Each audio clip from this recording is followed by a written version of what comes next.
Aujourd'hui, je vous invite à découvrir une grande peinture. La voici.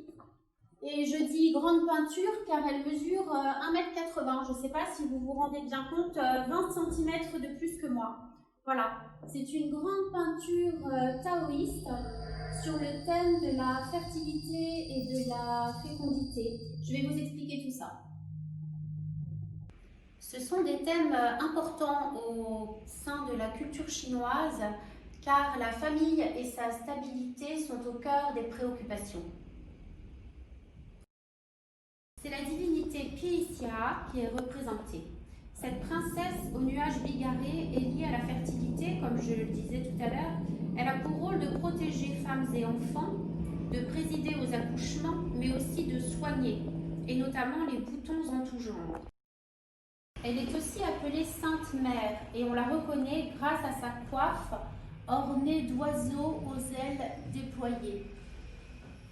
À ses côtés, nous avons des divinités complémentaires comme la dame de bonne vue qui protège la vue des bambins et la dame qui apporte les enfants.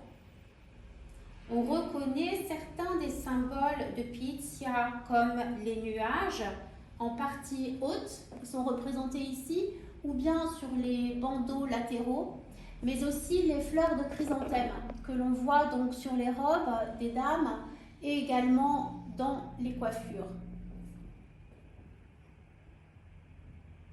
On trouve le pendant de cette divinité dans le bouddhisme, en la personne de Guanyin, que vous connaissez certainement.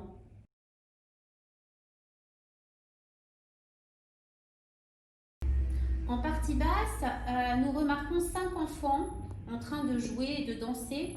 Certains tiennent des sceptres, comme celui-ci, notamment un sceptre joui qui est un symbole de bon augure, d'autres des fleurs de lotus qui est un symbole de pureté du cœur et de l'esprit.